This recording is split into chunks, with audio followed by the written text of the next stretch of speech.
जो इंसान जैसा ख्याल करता है वो ख्याल उसका पुख्ता अगर हो तो वो काम भी उसका पूरा होता है।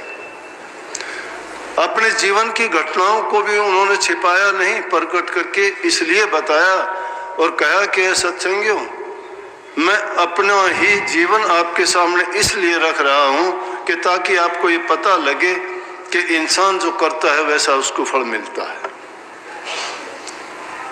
कितनी अनेकों घटनाएं उसके जीवन की थी, सौभाग्य था। वैसे तो गुरु महाराज की कृपा से मेरी तो शुरुआत वहीं से हुई थी। पहली बार तो कहीं एक बार बिहार में गए थे, मुजफ्फरपुर, लेकिन दूसरी बार में मेरे से यही पूछा था कि होशियारपुर चलेगा, तो मुझे पता नहीं था। मैं तो समझता था कि फरी में जाना, रेल में 2-4 दिन घूम फिर के आएंगे, अच्छे वहाँ खाने पीने को मिलेगा, क्या लगता है। खुश हो गया मैं बहुत। लेकिन जब वहाँ गया और वहाँ जाने के बाद मैंने जो बातें सुनी, उन बातों ने मेरे जीवन का रुख मोड़ दिया। वहाँ भी अनेक घटनाएं ऐसी हुई, मेरे साथ भी हुई। एक बार का जिक्र है कि जब हम सत्संग में पहुंचे, बैसाखी का दिन होता था, तो गए उस टाइम पे हम थोड़े लेट हो गए क्योंकि रेल का आना जाना होता था। 10-12 हम थे महाराजों के साथ में, और जो ही हम मानुता मंदिर है, सुतेरी रोड पर है, तो छोटा थोड़ी जगह थी, उसमें हमने प्रवेश किया। करते ही और जब वो सत्संग कर रहे थे तो कहने लगे कि ऐ सत्संगियों, वो देखो मेरा गुरु वो आ गया। उन्होंने महाराजियों की तरफ इशारा करके कहा कि सत्संगियों देखो मेरा गुरु वो आ गया। और इसके पीछे कहानी क्या थी, जब हमें पता तो था नहीं, मैं भी ये बात मन में सोचने लगा कि ये इतने बड़े हैं। महाराज जी कहते हैं मेरे गुरु के, ये गुरु भाई हैं अरमान साहब के, और ये महाराज जियों को गुरु कहते हैं भी काफ़ी उम्र के, छोटे कद के थे, बड़े देखने में नूर था उनके चेहरे पे, इतनी उम्र में भी 96 वर्ष की उम्र में चौड़ा छोटा था, तो उस टाइम पे होंगे वो 80-82 साल की उम्र में।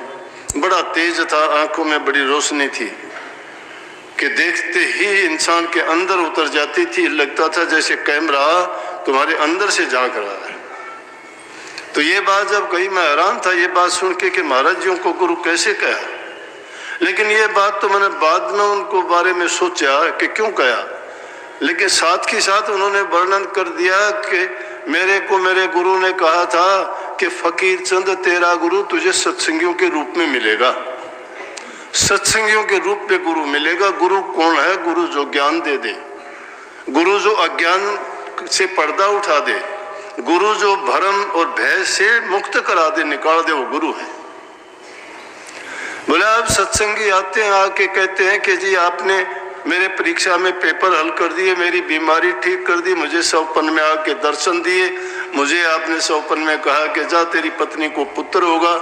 कोई इतने काम उन्होंने गिनाए और बताए कि लोग मेरे पास आते हैं और ये बातें मुझे कहते हैं, लेकिन मैं नहीं होता, ये सत्य है। क्या कहा कि ये सत्य है, मैं नहीं होता वो। लेकिन फिर कहते कौन होता है वो? कहते हैं वो तुम्हारा अपनापन है, वो तुम खुद हो, तुम्हारा विश्वास है। तुमने अपने विश्वास से मुझे अपने अंदर में प्रकट कर लिया है, और जब आप अपने आप में मुझे प्रकट कर लेते हो तो आपको जितने भी काम होते हैं वो मेरे ही रूप के द्वारा करवाते हो। लेकिन यहाँ आके संत जो बात छिपाते हैं उन्होंने भी छिपा ली वो बात। संत भी पर्दा रखते हैं, सच्ची बात नहीं बताते। उन्होंने क्यों छिपाई? क्योंकि ये तो जब काल महाराज ने वरदान लिया था उसी टाइम कह दी थी कि संत करामात ना दिखाएं कभी भी। संत प्रकट होके ये ना कहें कि मैंने ये कार्य किया। निश्चित रूप से संत करते हैं। कबीर साहब कहते हैं तरवर सरवर संत जन चौथे बरसे में परमार्थ के कारण ही चार उदाहरण दे। प्रैक्टिकल बात कितनी कही उन्होंने, सोचो। हम भी कहते हैं कि गुरु के दर्शन, हम तो बनावटी बातें करते हैं कि मुझे ध्यान में ये दिखाई देता है, मुझे वो दिखाई देता है, मैं शब्द सुनता हूँ, मैं उस मंजिल पे पहुँच गया हूँ, मुझे ऐसा प्रकाश दिखाई देता है, मुझे नूरी गुरु दिखाई देता है। या जिसको ये बातें या तो किताबों में सुनी कहते हो या गुरुओं के उपदेश और उनके सत्संगों के द्वारा जो फरमाई जाती है उन बातों की नकल करते हो, असल की ओर नहीं बढ़ते।